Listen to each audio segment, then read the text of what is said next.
नमस्कार, मी सुवर्ण जोशी. जगाच्या पाठीवर या विशेष बुलेटिनमध्ये आपल्या सगळ्यांचं स्वागत. जगभरामध्ये काय घडतंय बघणार आहोत वेगवान स्वरूपात. रोमानियामध्ये एका परिचारिकेला रविवारी कोरोना व्हायरसची पहिली लस देण्यात आली. मिहेला एंजेल ही परिचारिका कोरोना रुग्णांची सेवा करत होती.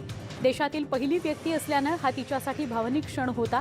हा माझा सन्मान असल्याचं मिहेला एंजेल हिनं लसीकरणानंतर सांगितलं. मध्य आफ्रिकन रिपब्लिकनमधील लोकांनी रविवारी पहाटे मतदान केलं. देशाचे अध्यक्ष आणि विधानसभेच्या प्रतिनिधी पदाकरता नागरिकांनी मतदान केलं. मतदान करण्यासाठी राजधानी बांगुईमध्ये लोकांच्या लांबच लांब रांगा लागलेल्या पाहायला मिळाल्या. कोरोना काळात सामाजिक अंतर राखत मतदानाची प्रक्रिया पार पडली. पोलंडच्या राजधानीमध्ये मुख्य कोरोना व्हायरस रुग्णालयामध्ये असलेल्या एका परिचारिकेला रविवारी फायझर बायोटेकची लस देण्यात आली. युरोपियन युनियनमधील समन्वयित कोरोना लसीकरणाचा भाग म्हणून पोलंडमध्ये लसीकरण करणारी ही परिचारिका पहिली व्यक्ती ठरली. रविवारी पोलंडमधील इतर रुग्णालयांमध्ये अत्यावश्यक सेवेतील कर्मचाऱ्यांना लसीकरण सुरू झालं. इटलीमध्ये 5 डॉक्टर्स आणि नर्सेसना कोरोनाची लस सर्वात आधी देण्यात आली. इटलीमध्ये फायझर बायोएनटेक याची लस दिली गेली. रोममधील हॉस्पिटल्समध्ये ही लस एका नर्सला सर्वप्रथम देण्यात आली. युरोपमध्ये कोरोनाचा फटका बसलेलं इटली हे केंद्रस्थान बनलंय. कोरोनाचा सर्वाधिक धोका असलेल्या 45 कोटी लोकांचा जीव वाचवण्याकरता रविवारपासून युरोपियन युनियननं अधिकृतरित्या प्रयत्न सुरू केलेले आहेत. फायझरच्या कोरोना संदर्भातल्या लसीचे शेकडो डोस रविवारी इटलीतील मिलानच्या निगुर्दा रुग्णालयामध्ये दाखल झाले. देशभरात मोठ्या प्रमाणात लसीकरण कार्यक्रम सुरू करण्याची तयारी अंतिम टप्प्यामध्ये आली आहे. पहिल्या दिवशी 324 लोकांना 1620 डोस दिले जाणार. युरोपियन युनियनमधील कोरोना व्हायरस लसीकरणामुळे बऱ्याच लोकांची आशा वाढलेली आहे. इटलीमध्ये युरोपमधल्या साथीच्या रोगाचा उद्रेक केंद्रस्थानी होता. वर्षाच्या सुरुवातीलाच हे कोरोनामुळे सर्वात कठीण परिस्थिती या ठिकाणी उद्भवली होती. परंतु नगराध्यक्ष जॉर्जिओ गोरी यांनी सांगितलं की लस आल्यामुळे आता कोरोना लढाईत आशा पल्लवित झालेल्या आहेत त्या विजयाच्या. झेकचे पंतप्रधान अँद्रेज बाबिस यांनी रविवारी देशातील कोरोना व्हायरस लसीकरण कार्यक्रमाला प्रारंभ केला. सार्वजनिक टेलिव्हिजनवर थेट प्रक्षेपण दरम्यान प्रागच्या सैन्य रुग्णालयामध्ये पंतप्रधान अँद्रेज बाबिस यांना कोरोनाची लस देण्यात आली. 95 वर्षाच्या एमिली रेपिकोवा यांना देखील फायझरची लस देण्यात आली. 10,000 लसीच्या पहिल्या तुकडीमध्ये वैद्यकीय कर्मचाऱ्यांना लसीकरण केलं जात आहे. कोरोनाच्या नव्या विषाणूच्या संसर्गाच्या पार्श्वभूमीवर झेक रिपब्लिकनमध्ये निर्बंध अधिक कडक करण्यात आले. अत्यावश्यक वस्तू आणि औषधांशिवाय अन्य गोष्टी विकणारी सगळी दुकानं बंद ठेवण्याचे आदेश देण्यात आले. हेअर सलूनसारख्या अन्य सेवाही बंद आहेत. 2 पेक्षा जास्त लोकांना एका ठिकाणी जमायला बंदी घालण्यात आली आहे. नाईट कर्फ्यूची वेळ आता रात्री 9 पासून करण्यात आलेली आहे. जवळपास सगळ्या शाळाही बंद ठेवण्यात आलेल्या आहेत. ऑस्ट्रियामध्ये रविवारी लस द्यायला सुरुवात झाली असून 84 वर्षांच्या थेरेसिया होफर या लस घेणाऱ्या पहिल्या व्यक्ती ठरल्यात. मला खूप आनंद झाला असून मी माझ्या कुटुंबाला पुन्हा पाहू शकेन, त्यांच्यासोबत राहू शकेन, याकरता मी खुश आहे, अशा भावना होफर यांनी ऑस्ट्रियाचे चान्सलर सेबॅस्टियन कुर्झ यांच्याकडे व्यक्त केल्याचं कुर्झ म्हणाले. ऑस्ट्रियामध्ये लसीकरण कार्यक्रमाची सुरुवात म्हणजे कोरोना महामारी विरोधात विजयाची सुरुवात असल्याचं कुर्झ म्हणाले. स्पेनमध्ये रविवारपासून लसीकरणाला सुरुवात झाली आहे. युरोपमध्ये नवीन कोरोनाचा प्रादुर्भाव आणि पुन्हा नवी लाट येण्याच्या शक्यतेमुळे लसीकरण मोहीम जोरदार राबवली जाते. गुआदलाजरा इथं एका नर्ससह एका 96 वर्षाच्या महिलेला सगळ्यात आधी लस दिली गेली. स्पेनमधलं लसीकरण हे युरोपियन युनियनच्या देशांमधील लसीकरण मोहिमेचा एक महत्त्वाचा भाग आहे. सर्वाधिक धोकादायक लोकांपर्यंत सर्वात आधी लस पोहोचवली जाते आहे. स्लोवेनियामध्ये रविवारपासून लसीकरणाला सुरुवात झाली. कॅथलिक चर्चच्या निवृत्त आर्चबिशपना सगळ्यात आधी लस दिली गेली. या लसीमुळे काहीही त्रास झाला नाही असं आर्चबिशप फ्रँक क्रॅम्बर्ग यांनी म्हटलं आहे. कोरोनाच्या या संकटाचा लवकरच शेवट होईल अशी आशा लसीमुळे निर्माण झाली अशी प्रतिक्रिया आरोग्य खात्याच्या एका अधिकाऱ्यानं सुद्धा व्यक्त केली. बल्गेरियामध्ये डॉक्टर्स आणि आरोग्य कर्मचाऱ्यांना रविवारी सर्वात आधी लस देण्यात आली. रविवारपासून बल्गेरियामध्ये लसीकरणाला सुरुवात झाली आहे. युरोपियन युनियनच्या प्रयत्नांचा एक भाग म्हणून ही लसीकरण मोहीम सुरू झालेली आहे. बल्गेरियाची राजधानी सोफियामध्ये सेंट अन्स हॉस्पिटलमध्ये आरोग्य कर्मचारी कोल्टादीन अँक्लेव यांनी ही लस घेतली. सर्वसामान्य लोकांच्या मनातील लसीबद्दलची भीती जावी आणि लस सुरक्षित आहे याबद्दल त्यांची खात्री पटावी याकरता या लसीकरणाचं सगळं प्रमुख टेलिव्हिजन चॅनल्सवर लाईव्ह टेलिकास्ट केलं जात आहे. लसीकरण मोहिमेअंतर्गत जर्मनीतील हॅम्बर्गमध्ये लसीचा पहिला डोस देण्यात आला. 84 वर्षांच्या करीन सिव्हेर्स हाइलगेन गेस्ट या हॉस्पिटलमधील रहिवाशांना लस सर्वप्रथम दिली गेली. रुग्णांना ही लस सर्वप्रथम दिली गेली. त्यांच्यासोबतच हॅम्बर्गचे महापौर पीटर शेमस्टर यांनाही लस देण्यात आली. नर्सिंग होममधील कर्मचारी आणि रहिवासी अशा एकूण 500 जणांना रविवारी लस दिली गेली. जर्मनीच्या बायोएनटेक, फायझर आणि अमेरिकेच्या फायझर या लसी युरोपियन युनियनच्या लसीकरण मोहिमेमध्ये दिल्या जात आहेत. जर्मनीनं शनिवारी पहिल्या कोरोना व्हायरस लसीचे डोस द्यायला सुरुवात केली. स्थानिक अधिकाऱ्यांनी सांगितलं की युरोपियन युनियननं लसीचा कार्यक्रम हा सगळ्या 27 सदस्य देशांमध्ये जाहीर केलेल्या तारखेच्या एक दिवस आधीच करण्याचा निर्णय घेतला गेला आहे. DPA वृत्तसंस्थेनं दिलेल्या माहितीनुसार फायझर बायोटेक लसीची लसीकरण करणारी पहिली व्यक्ती नर्सिंग होममधील रहिवासी होती. युरोपियन कमिशनचे अध्यक्ष उर्सुला फॉन डेर लेयन यांनी रविवारी सांगितलं की युरोपियन युनियन कोविड-19 विरुद्ध लसीकरण करण्याच्या धोरणासह योग्य परिस्थितीमध्ये आहे. जर्मनीमधील बेनहॉन या त्यांच्या मूळ गावी बोलताना त्या म्हणाल्या की अतिरिक्त लस विकसित होत आहे. 2021 सगळ्या युरोपियन्ससाठी आवश्यकतेपेक्षा अधिक लसीचे डोस उपलब्ध असतील. तसंच ब्लॉक आपला अतिरिक्त लसींचा पुरवठा पश्चिम बाल्कन आणि आफ्रिकेतील देशांना देखील केला जाऊ शकतो असंही त्यांनी स्पष्ट केलं. ग्रीसनं रविवारी कोरोना व्हायरस विरोधी लसीकरण कार्यक्रम सुरू केला. प्रथम डोस ॲथेन्समधील एव्हेंजेलिझम या रुग्णालयामध्ये तसंच आटिका प्रदेशातील इतर 4 रुग्णालयांना देण्यात आला. एक अतिदक्षता विभागातील नर्स आणि 88 वर्षांच्या एका व्यक्तीला ही लस प्रथमतः देण्यात आली. ग्रीसचे अध्यक्ष कॅटेरिना साकेल्लारोपोल्लो यांनी पंतप्रधान किरियाकोस मित्सोटाकिस हे या लसीच्या दुसऱ्या क्रमांकावर होते. त्यानंतर इतर राजकीय आणि धार्मिक नेत्यांनी लस घेतली. अखेरीस लस उपक्रम सुरू झाला त्याबद्दल अथेन्सच्या रहिवाशांना दिलासा मिळाला.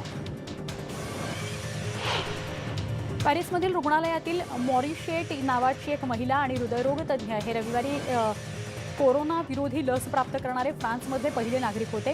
मी हृदयविकार तज्ज्ञ आहे त्यामुळे मला वृद्ध लोकांची काळजी घ्यावी लागत आहे. म्हणूनच आपल्या सगळ्यांना आरोग्य कर्मचाऱ्यांना रुग्णांसमवेत असण्याची गरज आहे असं उद्गार डॉक्टर जीन जॅक मॅन्स्यूज यांनी काढले. लसीचे डोस घेतल्यानंतर ते आपल्या भावना व्यक्त करत होते. ते लसीकरण करतात, आम्हाला लसीकरण केलं जातं, आम्ही सगळे एकाच बोटीमध्ये आहोत असंही ते म्हणाले.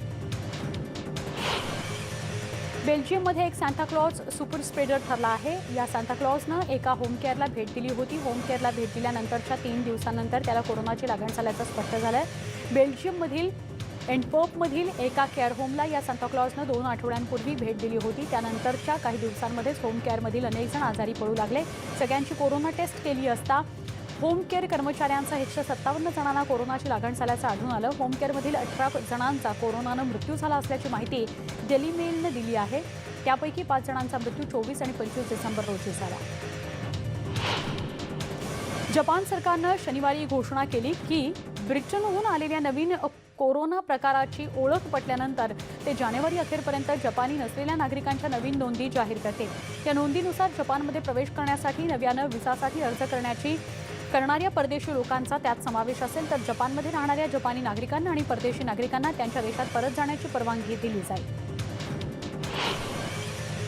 शनिवारी जाहीर झालेल्या आकडेवारीनुसार अमेरिकेमध्ये कोविड-19 प्रकरणाची एकूण रुग्णसंख्या 18.2 दशलक्ष आहे असं जॉन्स हॉपकिन्स विद्यापीठातील centre for system science and engineering म्हणजेच CSSEच्या अहवालामध्ये नमूद करण्यात आलं आहे. अमेरिकन कोविड-19 प्रकरणांची संख्या वाढून 18,9,39,451 इतकी झाली आहे, ज्यात एकूण 3,31,732 मृत्यूच्या नोंदी आहेत. अमेरिकन वेळेनुसार शनिवारी संध्याकाळी 6:22 CSSEची आकडेवारी समोर आलेली आहे. CNNने जानेवारीच्या उत्तरार्धामध्ये कोविड-19 विषाणूमुळे 1,000 अमेरिकन लोकांचा मृत्यू झाल्याचं नोंदवलं आहे. कॅनडाने 2 केसेसची पुष्टी केली आहे. ओंटारिओच्या सगळ्यात मोठ्या प्रांतातील एक जोडपं ज्यांचा प्रवासी इतिहास काहीच नाहीये किंवा धोकादायक संपर्कही आलेला नाहीये. खरं तर राज्यात आता अंतर्गत लॉकडाऊनही आहे. असं असताना सुद्धा हे दोघं पॉझिटिव्ह आढळलेले आहेत. स्पेनमध्ये 4 प्रकरणं आढळून आलेली आहेत. यामध्ये नुकतंच ब्रिटनहून आलेल्या लोकांचा समावेश आहे. अधिकाऱ्यांचं म्हणणं आहे की त्यांची प्रकृती गंभीर नाहीये. तसंच स्वीडनला देखील एक प्रकरण समोर आलेलं आहे. ख्रिसमस साजरा करण्यासाठी लंडनहून स्वीडनला गेलेला आणि कोरोना व्हायरसच्या नवीन प्रकारानं आजारी झालेला एक व्यक्ती आढळला आहे. कोरोनामुळे जिवलग गमावलेल्या अनेक कुटुंबांकरता पोप फ्रान्सिस यांनी रविवारी प्रार्थना केली. जो पॉन्टिफच्या खाजगी लायब्ररीमध्ये ही प्रार्थना सभा ठेवण्यात आली होती. फ्रान्सिस यांनी आरोग्य सेवा कर्मचाऱ्यांसाठी देखील प्रार्थना केली. स्वीडननं आपला कोविड-19 रोगप्रतिबंधक लसीकरणाचा कार्यक्रम रविवारपासून सुरू केला. पहिल्या टप्प्यात वयोवृद्धांच्या हातावर लस टोचण्यात आली. फायझर बायोटेक लसीचे शनिवारी 9,750 डोस मिळाले. बर्जेग्रेन स्वीडनमध्ये लस घेणारे पहिले व्यक्ती ठरले. त्यांनी असं म्हटलंय की फक्त एखादा डास चावल्यासारखं वाटलं. या साथीच्या रोगाचा परिणाम संपूर्ण युरोप देशावर झालेला पाहायला मिळतोय.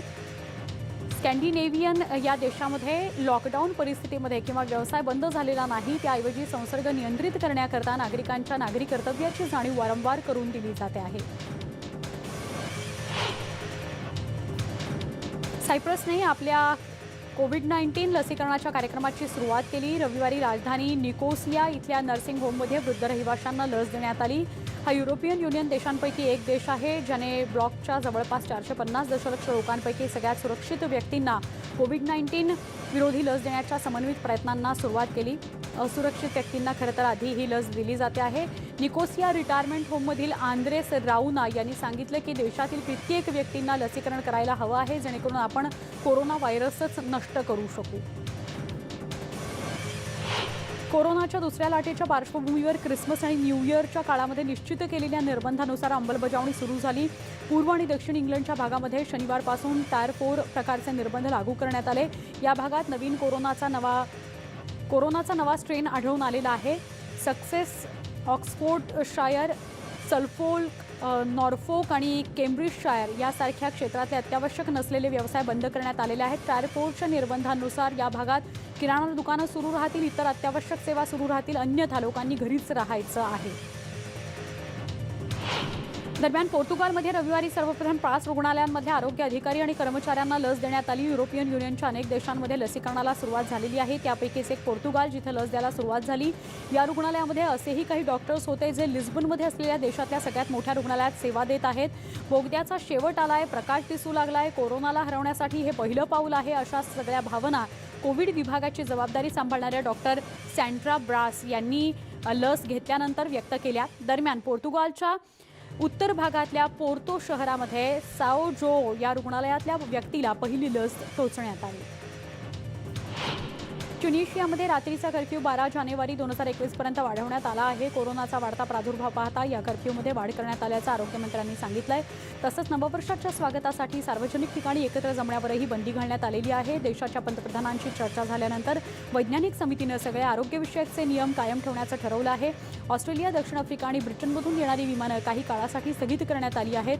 हॉस्टेल, रेस्टॉरंट्स आणि मनोरंजनाच्या ठिकाणी गर्दी करायला परवानगी नाही. नियम न पाळल्यास दंड केला जाणार आहे. अमेरिकेतील अमेरिकन सुट्टीच्या दिवसांमध्ये मोठ्या संख्येनं प्रवास करण्याचं ठरवल्यानंतर नवीन कोविड-19 प्रकरणांमध्ये वाढ होण्याची शक्यता वर्तवण्यात आली आहे. अमेरिकेतल्या रुग्णालयांनीही धोक्याचा इशारा दिला आहे. त्यामुळे आधीच अतिनैराश्य असलेल्या आरोग्य सेवा प्रणालीला धोका निर्माण झालेला आहे. CBSच्या म्हणण्यानुसार 19 ते 25 या दरम्यान 25 राज्य आणि कोलंबिया राज्यात कोविड-19चे रुग्ण अधिक संख्येनं रुग्णालयामध्ये दाखल झाले. कॅलिफोर्निया हे 2 दशलक्ष नोंदी केलेल्या कोविड-19 प्रकरणांना मागे टाकणारं पहिलं राज्य ठरलेलं आहे. आता अमेरिका नुकत्याच झालेल्या उद्रेकाचं केंद्रबिंदू ठरते आहे.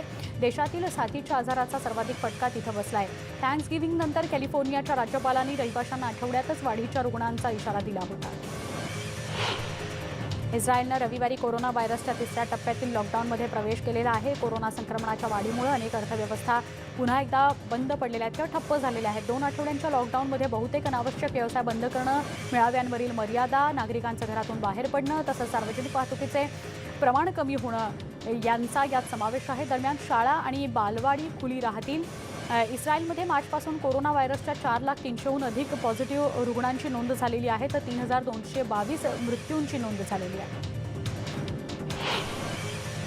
बेल्जियममध्ये देशभरात हजारो डोसचं वितरण करण्यात आल्यानं सामूहिक कोविड-19 लसीकरण कार्यक्रम सुरू करण्याची तयारी सुरू झालेली आहे. युरोपियन युनियनच्या देशांनी रविवारी काही अत्यंत असुरक्षित, गंभीर अशा लोकांना लस देण्यात अधिकृत सुरुवात केली. युएन युनिव्हर्सिटी हॉस्पिटलमधील कर्मचाऱ्यांना लसीकरणाचा उपक्रम राबवण्यासाठी विभागण्यात आलं आहे. कर्मचाऱ्यांची पहिली तुकडी 3 बेल्जियम वृद्धांच्या घरात लसीचे डोस देईल. तसंच बेल्जियममधील पहिल्या डोसच्या तुकडीमध्ये 5,000 नागरिकांना लसीकरण दिलं जाईल. हाँगकाँगच्या रहिवाशांच्या गटाच्या भूमीवर ऑगस्टच्या उत्तरार्धामध्ये 12 जणांच्या गटाला जहाजात असताना चायनीज तटरक्षकांनी ताब्यात घेतलं होतं. त्यानंतर हाँगकाँगच्या सीमेवरील दक्षिणेकडील भूमीवर चीननं 4 महिन्यांपेक्षा जास्त काळासाठी ताब्यात ठेवलं होतं. चीन शेनझेन इथं सोमवारी सुनावणीस सुरुवात झाली. सोमवारी पहाटे क्रोएशियाच्या राजधानी झग्रेबच जवळ भूकंपाचे मध्यम स्वरूपाचे धक्के किंवा हादरे जाणवले. भूकंपानंतर क्रोएशियामध्ये दहशत पसरली आणि शहराच्या दक्षिणेस इमारतींचं नुकसान झालं. राजधानी क्रोएशियाच्या भूकंपशास्त्रज्ञांनी सांगितलं की सकाळी 6:30 वाजण्याच्या सुमारास हा भूकंप झाला. भूकंपाची तीव्रता 5.0 रिश्टर स्केल इतकी होती. युरोपियन युनियनबरोबर ब्रेक्झिट व्यापार करारावर सहमती झाल्यानंतर आता विश्वासानं ब्रिटन भविष्याकडे पाहू शकतो, असं ब्रिटनचे कॅबिनेट मंत्रालय मंत्री मायकल गोव्ह यांनी सांगितलं. सोमवारी ते बोलत होते. ख्रिसमसच्या पूर्वसंध्येला या व्यापार करारावर स्वाक्षऱ्या झाल्या. या करारानं नवीन संधी निर्माण होणार असल्याची ग्वाही त्यांनी दिली. या नव्या व्यापारी करारामुळे काही विशिष्ट आव्हानं असण्याची सुद्धा कबुली त्यांनी दिली. चीननं वायव्य चीनच्या गान्सू या प्रांतातील युकुआन या उपग्रह प्रक्षेपण केंद्राकडून नवीन रिमोट सेन्सिंग उपग्रह अवकाशात पाठवला. याओगान 3 हा उपग्रह याओगान 33चं यशस्वीरित्या प्रक्षेपण करण्यात आलं. मार्च 4C या रॉकेटच्या सहाय्यानं प्रक्षेपित करण्यात आला हा उपग्रह आणि नियोजित कक्षेमध्ये यशस्वीरित्या त्याने प्रवेशही केला. रविवारी बीजिंगच्या वेळेनुसार 11:44ला याचं प्रक्षेपण झालं. सोमवारी सकाळी जर्मनीमधील शेअर्सच्या किमती वाढल्या. सर्व देशभर कोरोना व्हायरस लसीकरणाला सुरुवात झाल्यानं नव्या विक्रमाची नोंद झाली. बऱ्याच देशांमध्ये अर्थव्यवस्था अजूनही संकटपूर्व पातळीपेक्षा मागे आहे. परंतु ब्रिटन आणि युरोपियन युनियनमधील ब्रेक्झिट करारामुळे शेअर्सच्या किमती वाढल्या आहेत. रशियन सैन्य मंत्रालयानं 25 डिसेंबर रोजी केमेरोवो या भागामध्ये तोफखान्यांचा अभ्यास केला. मंत्रालयानं प्रसिद्ध केलेल्या व्हिडिओमध्ये टाकी जोरदार हिमवर्षावात फिरताना आणि सैनिकांनी क्षेपणास्त्रांची तयारी व प्रक्षेपण करताना बघायला मिळालं. उत्तरी बॅरेंट्स समुद्रामध्ये सोमवारी एक रशियन फिशिंग ट्रॉलर बुडला आणि त्यातील फिशिंग ट्रॉलर हा बुडून गेला. 17 कर्मचारी त्यामुळे बेपत्ता आहेत अशी माहिती आपत्कालीन अधिकाऱ्यांनी दिली आहे. सोमवारी सकाळी एक क्रू सदस्यासह जहाज आदळलं आणि बुडालं अशी माहिती मिळते. इस्रायलनं लेबनॉनवर हल्ला केल्याच्या घटनेला 1 वर्ष पूर्ण झालंय. गेल्या वर्षभरात इस्रायलनं लेबनॉनवर अनेकदा हल्ले केलेले आहेत. आमच्या भूभागावर कब्जा करण्याचे इस्रायलचे प्रयत्न अयशस्वी झालेले आहेत. लेबनॉनचे नेते सईद हसन नसरल्लाह यांनी टीव्हीला दिलेल्या मुलाखतीमध्ये म्हटलंय की इस्रायल आणि पॅलेस्टाईन ने कब्जा केलेल्या भागावर मिसाईलने हल्ला करण्याची आमची क्षमता आहे. लेबनॉनची गायडेड मिसाईलची सुद्धा क्षमता आहे. आमच्या या क्षमतेबद्दल कल्पना असल्याने इस्रायलची भूमिका सध्या काहीशी नरमलेली आहे असा दावाही सईद हसन यांनी केला. दोन्ही देशांमध्ये सुरू असलेल्या वादात अमेरिकेचे राष्ट्राध्यक्ष डोनाल्ड ट्रम्प यांनी अनेकदा हस्तक्षेप करण्याचा प्रयत्न केला. ट्रम्प हे विचित्र शीघ्र संतापी आहेत असेही लेबनॉनचे नेते सईद हसन नसरल्लाह म्हणाले.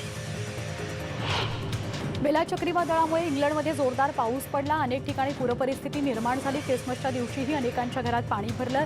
पावसामुळे नद्यांना पूर आल्यानं अनेक घरांमध्ये नदीचं पाणी शिरलं. अनेक ठिकाणी सतर्क राहण्याचे आदेश देण्यात आले. तसंच पुरात अडकलेल्या नागरिकांसाठी प्रशासनाकडून उपाययोजना केल्या जात आहेत.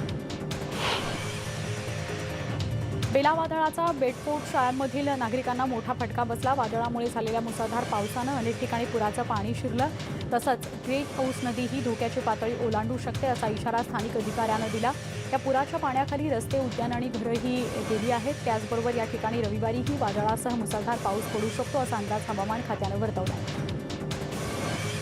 मुसळधार पावसामुळे इंग्लंडमधील बेडफोर्ड शायरमध्ये पुराचं पाणी शिरलं. त्यामुळे इथल्या नागरिकांना सुरक्षित स्थळी हलवण्यात आलं. या नागरिकांसाठी निर्वासित केंद्र उभी केली गेली.